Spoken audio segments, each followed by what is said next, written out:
Today's topic is how to build a marketing system for your fitness business.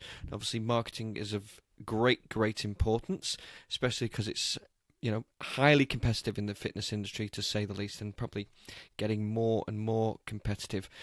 Andrew, what makes a good marketing system? Let's start with that.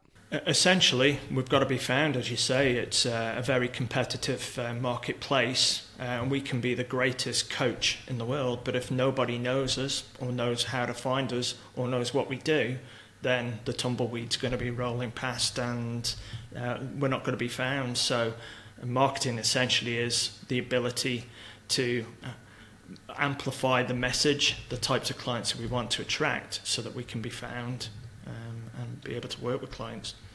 Why do you think a lot of fitness businesses seem to struggle with marketing? It's not in our wheelhouse, essentially. Certainly from when we first get started, when we get qualified, we're a technician, we're a coach, we're a personal trainer, we're a therapist.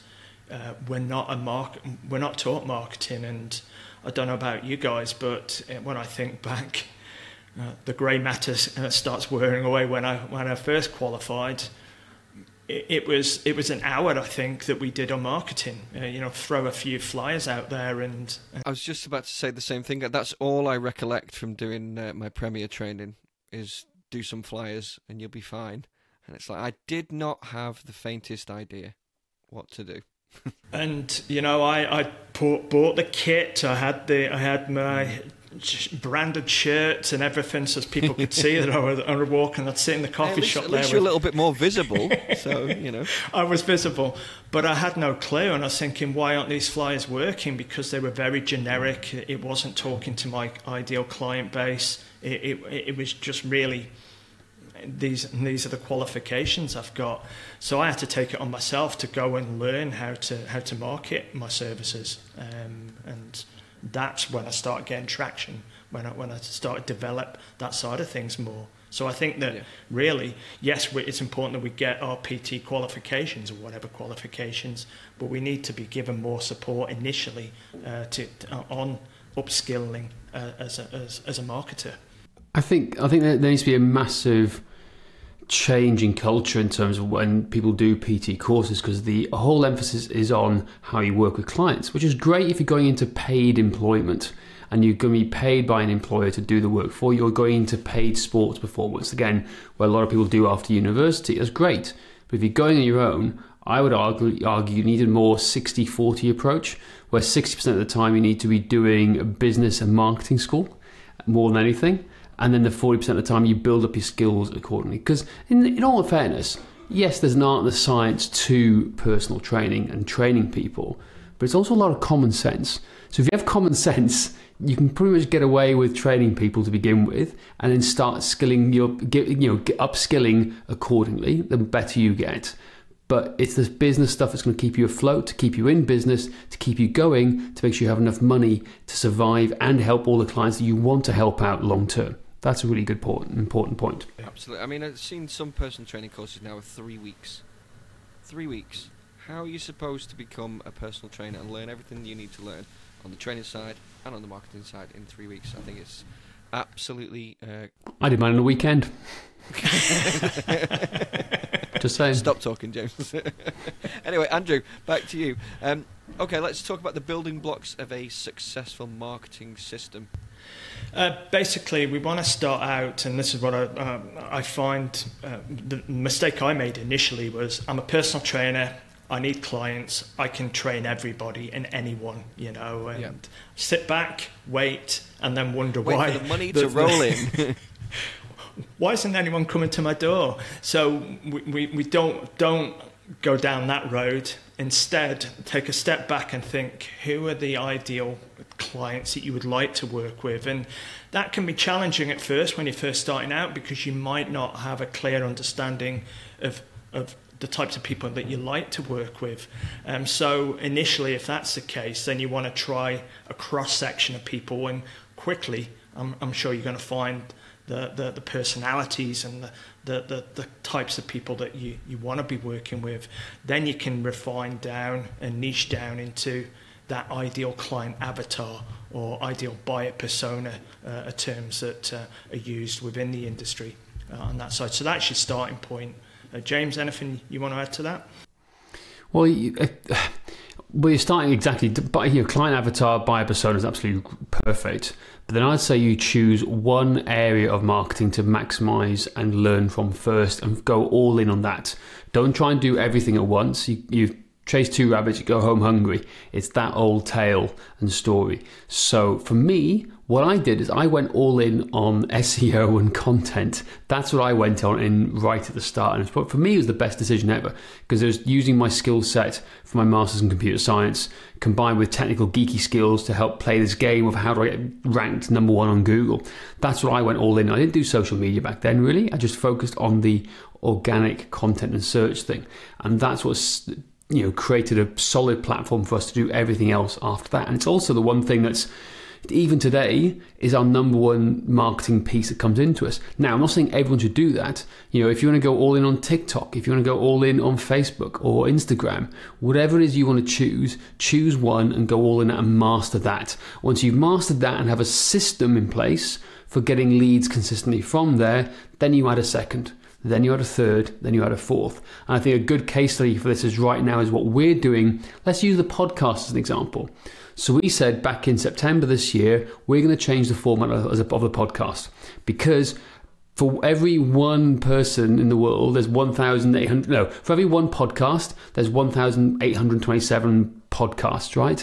But there's a million blogs out there and you get lost in the blog posts. So we've got no one's going after podcasts well. So we're going to go 100% after podcasts because nobody else is doing it. So what do? Shorter formats, every day, Monday through Friday consistently. We're growing our YouTube channel. We are growing our presence around the world. Our listeners are going up, and we've gone all in on that. And we now have a system for doing this daily, thanks to the wonderful team behind us, and Sophia and Lovely, and all those guys who do all the work for us. So shout out for them for being absolutely epic. And now, come the new year, guess what we're going all in on? Reels and shorts for TikTok and Instagram, because we now have a system in place. So you're layering, like habit stacking, one after the other. So in terms of marketing, have a system, focus on one thing, get that right, make sure it works, then layer something else on top of it. Don't bounce from idea to idea to idea. And I think on that as well, you hit upon some key points. But for me, when I look and working with clients, suggesting let's get your local market sorted, so before you start jumping online and trying to create or generate clients from further afield, let's get known locally. We do that through our websites, but equally you can do it offline with networking, building up a network of friends, family and contacts that people know what you do, the types of clients that you're looking to offer, and having that local market exposure is going to be a good starting point, I think, as well. Yeah, absolutely. How important is it to have a solid core offer as well? Well, if you don't know what you're selling, you don't know what you're going to market. So it's almost as simple as that. So what is your main offer? What is it you're trying to sell or lead people into? Or we've done one previously on a past podcast in your sales ladder. What stage of the sales ladder are you trying to pull people into? So if it's just one-to-one training, make sure you're offering that. Maybe make sure your marketing's around that one-to-one training service. Or if you've got group training and you want to offer this challenge, for example, which lots of people do, make sure your targeting and your messaging and marketing is geared towards that challenge, knowing full well you're trying to get people to upsell afterwards into the group training. And I think it's important as well. I think about fitness professionals that they struggle. They just put a blanket message out there. It's not refined enough. It's not focused enough on a particular service that they're offering. So yes, you might offer PT, you might offer group training, you might offer semi-private. Don't try and blast that all out because the message just gets lost. So throughout the year, plan accordingly on what is your core offer at that time and focus on that. I think you'll get much better results from that then. Yep. Fantastic. Andrew, can you quickly talk us through what the AAA marketing method is? Yeah, it's just a nice play on words. It's assets, arsenal, and action plan. Breaking that down, assets are generally the valuable resources you bring to the table. It'll be your skills. It could be characteristics within your business. It could be your networking skills. It could be the budget that you bring to your paid marketing. Or a big asset for me is your contact list. Because if you concentrate on building that list, that's a major asset of your business that you can then use to effectively market to that list. Arsenal is the array of marketing channels and strategies that you might look to play. We mentioned Facebook. It could be SEO blogging. It could be referrals. It could be joint ventures, networking. Guesting on podcasts is an up-and-coming one there. And then the action plan is just basically the framework that you're utilizing daily, weekly, monthly behaviors to generate leads into your business.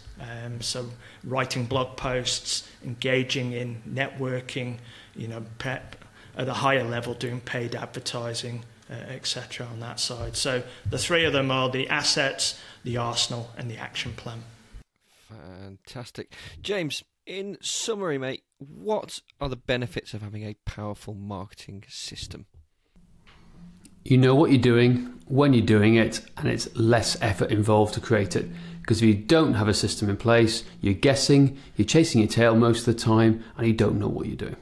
So that leads to sporadic events of nothingness, leads to no clients, no leads, nothing coming into your business, and a complete waste of time for everything. Yeah, inconsistency is the big thing. So consistency is the key for everything with marketing. Again, I'll come back to the examples we're using right now. We have been super consistent with our podcast every day, Monday through Friday, literally for the last 4 months.